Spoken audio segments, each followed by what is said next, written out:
마가복음 강해를 중단하였다가 오늘부터 다시 이 마가복음을 설교하려고 합니다. 이제까지 우리는 마가복음 4장을 보았는데 이 4장 앞부분을 보시면 예수님께서 들려주신 비유를 우리가 보게 됩니다. 비유를 통해서 예수님은 하나님 나라에 대해서 연달아 증언하십니다. 그리고 이어지는 4장 뒷부분과 5장 전체 말씀은 4가지 기적이 연달아 소개됩니다. 예수님께서 보여주시는 4가지 기적을 통해서도 예수님은 하나님 나라에 대해서 증언하십니다. 그 4가지 기적들을 하나씩 살펴보시면 첫 번째 기적은 오늘 우리가 읽은 본문처럼 갈릴리 바다와 그리고 바람을 잠잠하게 정복하신 기적 이야기입니다. 두 번째 기적은 이제 갈릴리 바다를 건너서 이방인 땅으로 가서 그 땅에 더러운 귀신을 정복하고 그 귀신 들린 사람을 고치시는 기적의 이야기를 소개합니다. 세 번째 기적은 다시 갈릴리 바다를 건너와서 맞은편으로 와서 12살 난 회당장 야이로의 딸을 죽음에서 살리시는 기적의 이야기고, 마지막 4번째는 혈류병이라는 그 병에 걸려서 12년 동안이나 고통 속에 살아온 여인을 고치시는 기적의 이야기입니다. 이 4가지 기적의 이야기들의 공통점이 있습니다. 그것은 모두가 한결같이 인생은 참으로 고통스럽다. 그야말로 인생이 고해라라고 하는 말을 실감하게 보여줍니다. 갈릴리 바다의 어부들은 첫 번째 기적을 보시면 이전까지 경험하지 못했던 심각한 폭풍을 만납니다. 평생 어부로 잔뼈가 굵은 사람들인데도 그 폭풍은 자신들이 보기에도 이제 살 가망이 없다 싶은 그런 위기 가운데 처해졌던 것입니다. 더러운 귀신 들린 사람은 그저 귀신 하나 들린 게 아니었습니다. 군대라고 부를 정도로 거의 2,000마리가 되는 그런 떼거지로 귀신 들린 사람이었습니다. 더러운 귀신에 들려서 그 영혼이 사로잡혀 있었고, 그래서 몸은 살아있지만 사실상 거의 죽은 자나 다름없이 밤낮 무덤 사이에서 지냈습니다. 혈류병 걸린 여인은 12년 동안을 자그마치 그 병을 고치기 위해서 여러 의사들을 찾아다녔지만 결국 모든 재산만 다 낭비하고 병은 더 악화되었습니다. 절망스러운 상황에 처해 있었습니다. 회당장 야이로의 딸은 불과 12세 어린 소녀입니다. 앞으로 살아야 할 날이 창창한 아이가 병에 걸리고 결국 죽음을 맞이하게 됩니다. 사실 우리 인생은 하나님이 만드신 세상에 살고 있습니다. 그러나 이 세상은 인간의 죄로 인해서 혼란하고 깨어지고 망가진 세상입니다. 이 세상을 살아가는 우리 인생들은 마치 이 내 이야기 속의 사람들처럼 때로는 목숨을 위협하는 거센 풍랑을 만나기도 하고, 귀신의 괴롭힘을 당하기도 하고, 질병으로 고통하기도 하고, 급기야는 죽음에 이를 수밖에 없는 고통스러운 삶을 경험합니다. 사실 오늘 본문에 읽은 이야기처럼 예수님의 제자들조차 예수님과 함께 배를 타고 있었습니다. 그런데 예수님이 함께 가시는 그 배에도 여지없이 거센 풍파가 들이닥칩니다. 예수님이 함께 계신다고 지금 우리가 코로나 바이러스가 신자나 교회를 피해서 넘어가지 않는 것과 같습니다. 참으로 두렵고 혼돈스럽고 낙심에 빠질 수 없는 그런 현실입니다. 하지만 오늘 우리는 이 마가복음 하나님의 말씀을 읽으면서 예수 그리스도께서 이 땅에 육신을 입고 오셔서 행하신 4 기적들을 통해서 고해와 같은 이 현실을 그저 잘 되겠지 하는 막연한 기대로 가볍게 여기지 않으면서도 또한 낙심과 혼돈을 잠잠케 하시고 하나님의 능력 가운데에서 살아갈 수 있는 돌파구를 발견할 수 있습니다. 하나님께서 계시해 주신 이 마가복음을 통해서 초대교회 성도들이 그랬습니다. 당신은 로마 제국의 압제와 박해를 받았습니다. 언제 어떤 일이 일어날지, 당장 내일 살 수 있을지 알 수 없는 죽음의 위협 속에서 하루하루를 살았습니다. 그러나 복음의 선한 능력으로 위로를 얻고 하나님 나라를 소망하는 예배자로서 하루 또 하루를 건실히 살아냈습니다. 그러한 성도들처럼 오늘 동일한 말씀을 읽는 저와 여러분도 하나님의 언약 백성으로서 성도로서 부름받은 저와 여러분의 심령과 삶 속에도 성령 하나님으로 말미암은 동일한 능력과 소망으로 하나님께서 역사해 주시기를 간절히 소원합니다. 오늘 본문은 첫 번째 기적 이야기입니다. 예수님께서 갈릴리 바닷가에서 사람들에게 하나님 나라에 대해 가르치기 위해 여러 비유로 말씀하셨습니다. 그리고 그날 저녁이 되었습니다. 예수님이 제자들에게 말씀합니다. 갈릴리 바다 저쪽으로 건너가자. 그래서 제자들은 그 말씀을 듣던 많은 무리들을 남겨두고 예수님이 배에 계신 그대로 예수님을 모시고 건너갑니다. 배들이 예수님과 제자들 모두를 태우기에는 좀 작았던 것 같습니다. 그래서 다른 배들도 함께 갔습니다. 그런데 이내 거센 바람이 일어납니다. 파도가 배 안으로 들이닥칩니다. 물이 배에 가득 찼습니다. 그야말로 죽음 직전의 상황이 됩니다. 그런데 이런 절체절명의 순간에 예수님께서는 배 뒤쪽에서 주무시고 계시는 겁니다. 그것도 베개를 메고 아주 제대로 주무시는 겁니다. 제자들은 주무시는 예수님을 보면서 깨우죠. 자신들의 상황에 너무나도 무심하고 아무것도 안 하시는 것 같은 그 예수님을 원망합니다. 선생님, 우리가 이렇게 죽게 되었는데도 아무렇지도 않으십니까? 제자들의 원망스러운 그 말을 들으시면서 깨어나셨습니다. 그리고 예수님이 바람을 꾸짖으시고 바다에게 명령하십니다. 고요하고 잠잠하라. 그러자 바람이 그치고 바다가 아주 고요해졌습니다.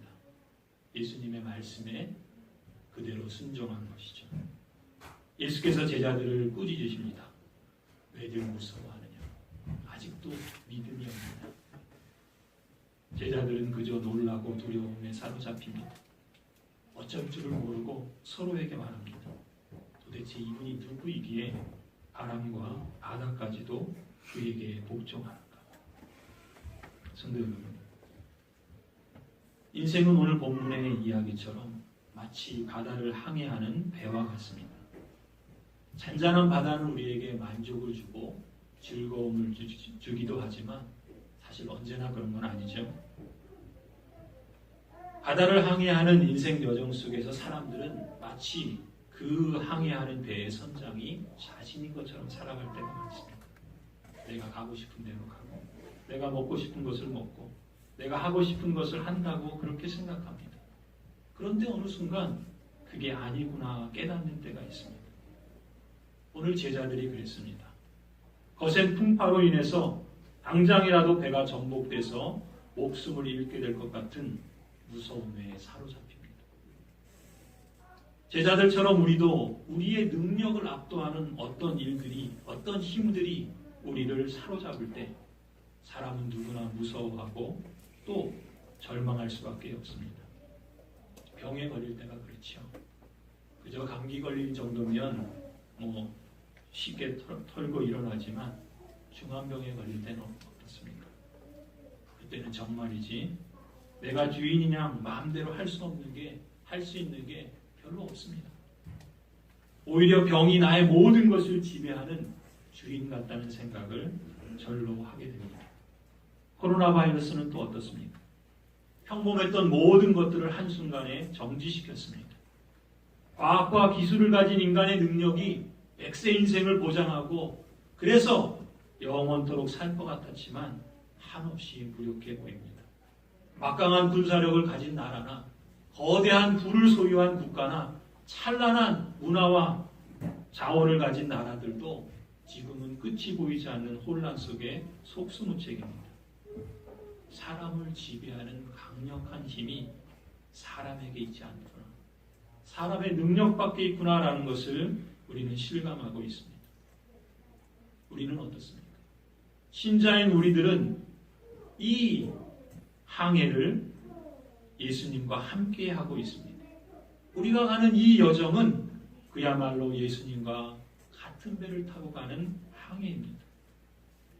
예수님께서 제자들에게 우리가 바다 저쪽으로 건너가자 제안하신 것처럼 우리도 예수님의 제안을 따라서 예수님과 함께 그 길을 걸어가고 있습니다.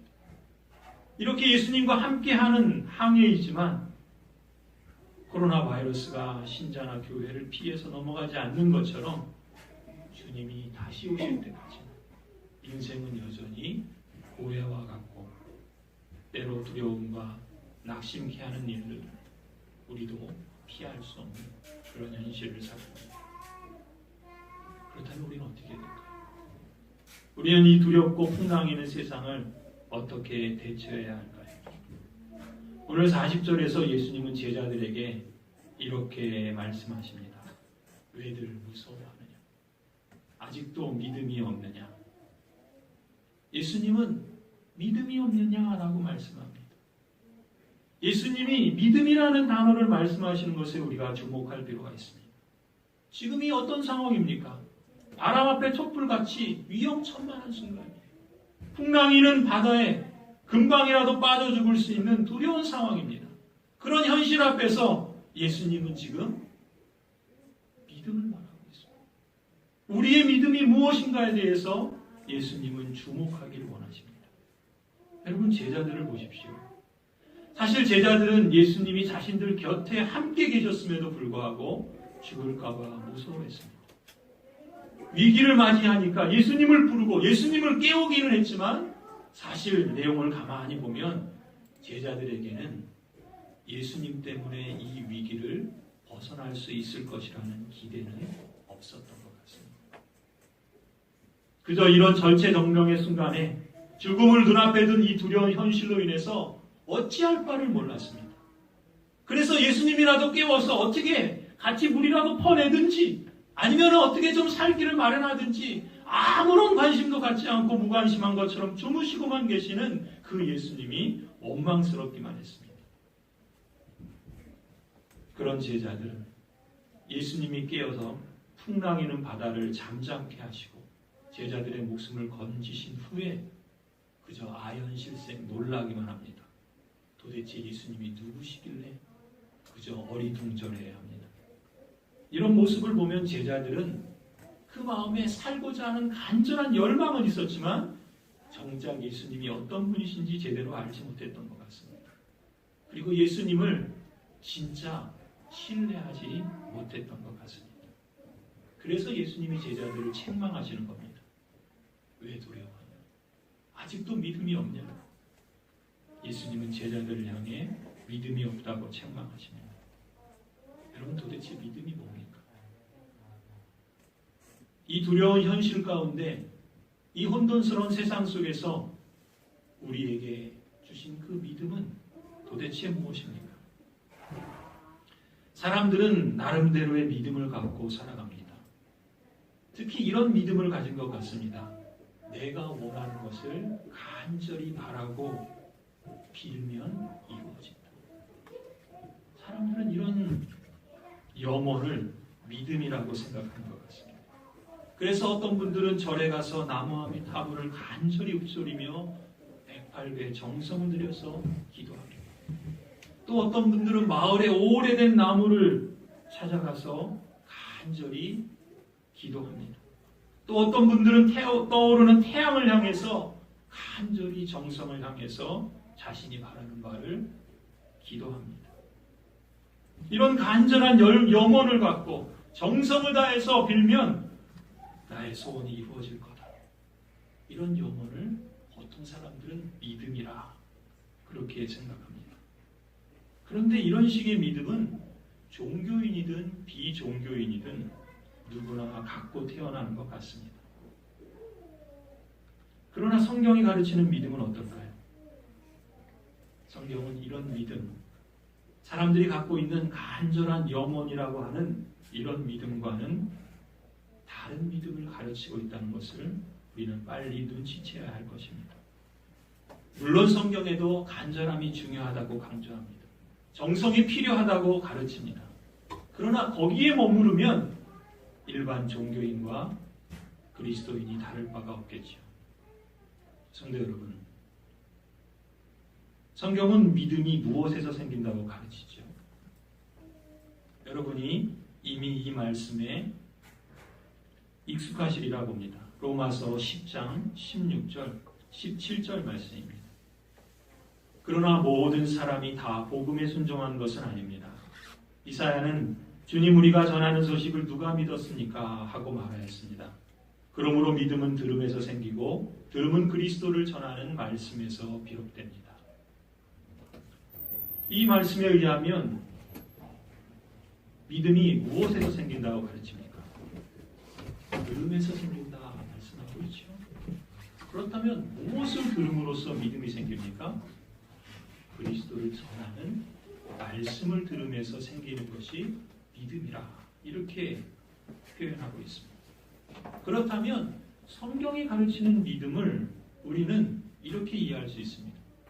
믿음에는 원천이 있다는 거예요. 그 믿음의 원천은 무엇입니까? 말씀이죠. 그리고 믿음에는 내용이 있다는 거예요. 그 내용이 무엇입니까? 그 말씀이 가르치는 지식, 하나님에 대한 것이든 사람에 대한 것이든 그 지식을 믿음의 내용으로 삼는 특징이 성경이 가르치는 믿음이라 말합니다. 그런데 16절을 보시면 그러나 모든 사람이 다 그 말씀, 그 복음에 듣고 순종한 것은 아니라 그럽니다. 이사야 선지자가 많은 사람들에게 하나님의 복음을 전했습니다. 그런데 주님, 우리가 전하는 소식을 누가 믿었습니까? 사람들은 그리스도의 말씀, 하나님의 전하는 말씀을 듣기는 했지만 이해하지 않고 또 그것을 받아들이지 않았습니다. 그런데 성경이 가르치는 진짜 믿음은 들음에서 생기고 들음은 그리스도를 전하는 말씀에서 비롯된다 말합니다. 사람들은 그저 자신이 간절히 원하는 것을 정성으로 빌면 이루어질 것이라는 그런 믿음을 갖고 있었지. 정작 하나님의 말씀에 대한 들음이나 그 들음을 자신의 것으로 확신하고 그 말씀을 신뢰하며 그 말씀을 따라 순종하는 것에는 무관심했던 것입니다. 그래서 성경이 가르치는 믿음이라고 할 때는 이렇게 정의할 수 있습니다. 믿음이란 그리스도를 전하는 말씀을 들으면서 생기는 내용을 신뢰하고 순종하는 것입니다. 이것이 믿음의 정의입니다. 그렇다고 한다면 우리는 일반인들이 갖고 있는 간절한 영혼으로서의 믿음과 성경이 가르치는 이 믿음의 차이를 구분할 필요가 있습니다.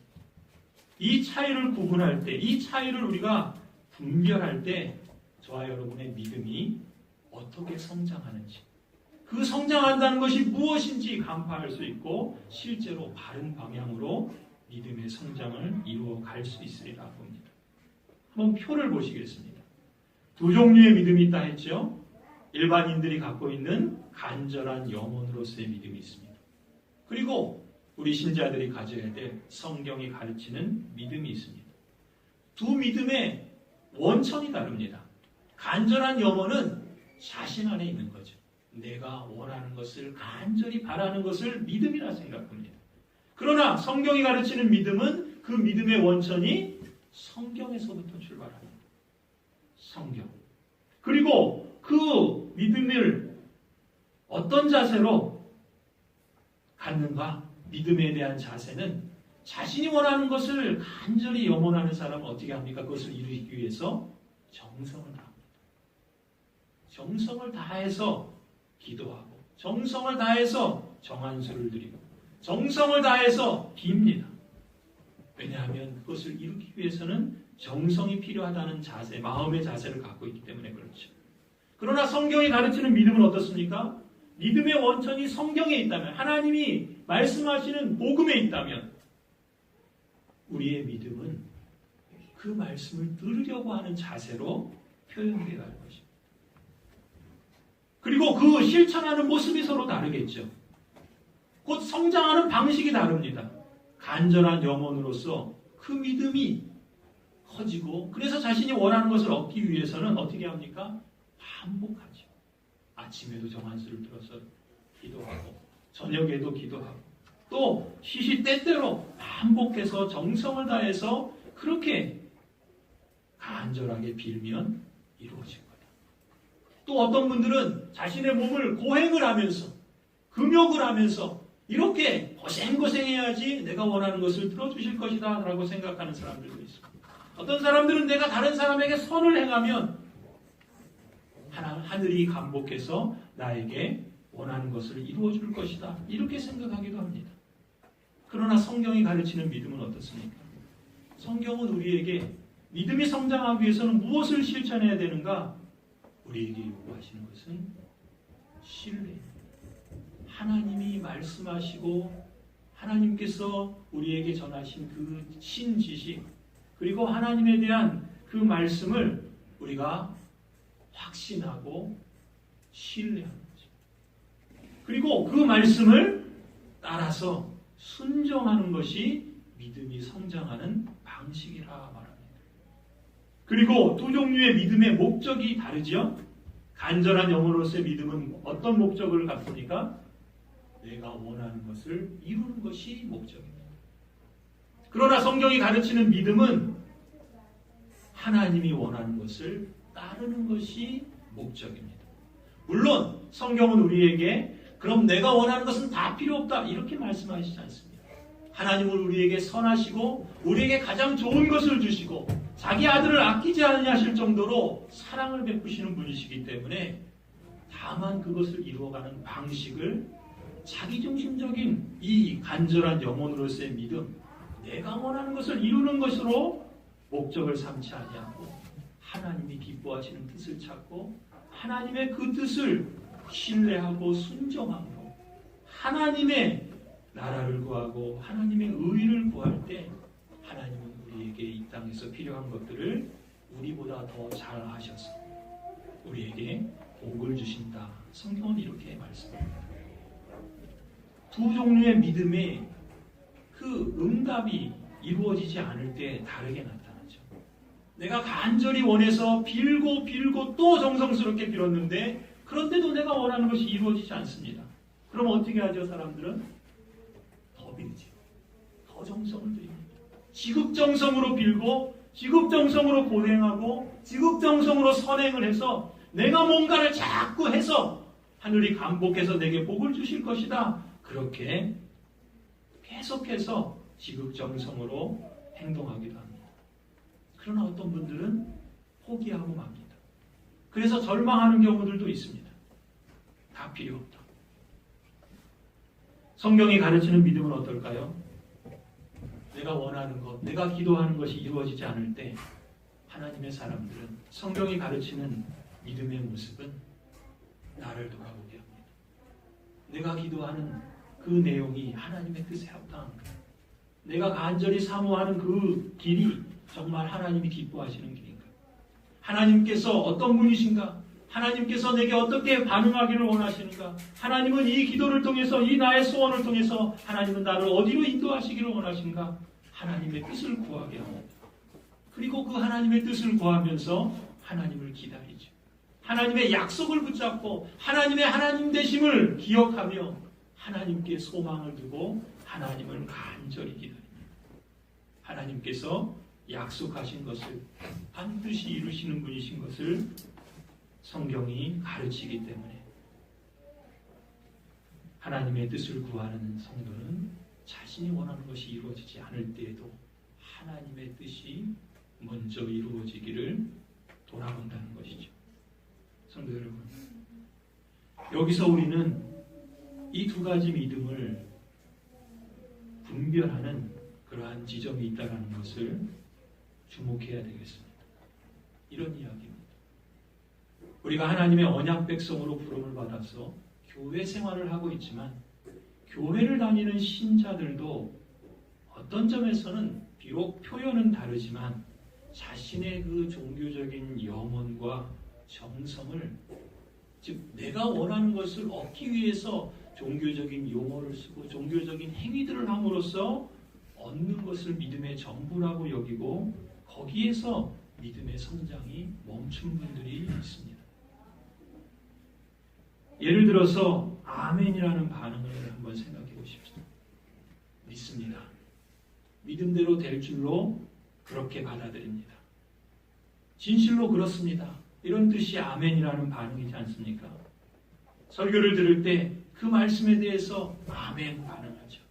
기도를 할 때 그대로 이루어지기를 소원합니다. 아멘 하고 반응합니다.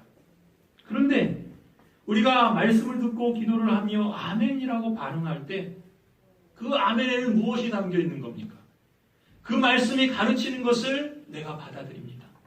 그 하나님이 말씀이 지시하시는 하나님에 대한 지식을 내가 나의 것으로 수용합니다. 우리 자신에 대한 하나님의 교훈을 나의 말씀으로 인정합니다. 그리고 그 말씀의 내용을 내가 아멘으로 받아들이고 그 말씀의 내용과 그 말씀의 약속을 이제 내가 신뢰하며 확신하고 그대로 순종하겠습니다. 그러한 삶으로 살아가겠습니다. 그 고백이 아멘이지 않습니까? 그러한 고백과 그러한 확신 가운데 신뢰와 순종으로 반응하는 그러한 성도의 기도와 그 믿음은 그저 일반인들이 갖고 있는 것처럼 내가 원하는 것이 이루어질 줄 믿습니다. 하나님 내가 원하는 것을 그대로 이루어 주실 줄 확신합니다. 자기의 소원이 이루어지기만을 간절히 빌면서 믿습니다. 아멘. 믿습니다. 아멘. 주실 줄 믿습니다. 마치 주문을 외우듯 정성을 다하고 종교적 용어를 수십 번 반복한다고 그렇게 정성을 다하는 사람과의 믿음은 사실상 다른 것이죠. 다른 것이지 않겠습니까? 제가 청소년, 청년 시절에 함께 신앙생활하면서 제 신앙의 좋은 선배였던 한 목사님이 계십니다. 이 목사님이 마가복음을 설교하면서 우리 신자들의 믿음의 성장을 막는 대표적인 오류를 이렇게 설명합니다. 화면에 한번 보여주시죠. 믿음의 핵심은 나에게 필요한 어떤 물건, 어떤 일, 어떤 상황에 대한 탈출, 내용을 요구하는 것, 그것을 요구하기 위해서 우리에게 있어야 하는 어떤 자세가 아닙니다. 성경에서 이야기하는 믿음이란 그 약속과 일과 두려움의 상황을 지배하시고 이기시는 하나님에 대한 신뢰입니다. 믿음의 핵심은 우리의 간절한 열망과 정성이 아니라 말씀합니다. 믿음의 핵심은 하나님을 알고 하나님을 신뢰하고 하나님의 뜻에 순종하는 것이라 강조하십니다. 그래서 믿음에는 꼭 내용이 있다는 것이죠. 그 내용이 그저 내 소원이 이루어질 것이다. 내 문제를 해결해 주실 것이다. 자신의 소망하는 바를 믿음의 내용으로 삼는 것이 아니라는 것입니다. 하나님이 누구신가? 예수님이 누구신가? 성령님이 누구신가? 성삼위 하나님에 대해서 성경이 가르치는 진리의 지식과 그 알을 우리 믿음의 내용이요 믿음의 원천으로 삼는다는 것입니다. 그래서 믿음이란 달리 표현하면 이런 것이라 말합니다. 믿음이란 하나님이 언제나 옳다는 것을 아는 것입니다. 하나님이 얼마나 놀라우신 분인지 내가 내 전 인생을 다 걸어 항복할 만큼 그런 분이시라는 것. 내 무릎을 꿇고서 이 세상의 온갖 언어를 다 동원해서 찬양과 찬미를 드려도 그 영광스러움에 도저히 근접할 수 없는 그런 분. 그분이 이야기하시는 것이라면 팥으로 메주를 쓴다고 해도 믿을 수 있는 그런 하나님에 대한 신뢰가. 물론 하나님은 그렇게 요구하시지 않죠. 그 하나님이 누구신가? 그 하나님이 얼마나 놀라우신가? 그 하나님이 어떻게 우리에게 찾아오시고 우리에게 응답하시며 또 우리가 어떻게 하나님께 응답하기를 원하시는가? 그 하나님을 알아가는 것이다. 그저 지식 좀 더 많이 아는 것, 그것이 아니라 그저 머리로 그렇구나, 그렇게 동의하는 것, 그런 것이 아니라 내 인생 전체를 통해서 내 삶의 모든 고백을, 내 삶의 모든 목적과 방향을 통해서 하나님을 알아가고 하나님을 경배하고 하나님을 경외하며 하나님을 예배하는 것, 그것이 믿음이라 그렇게 강조하십니다.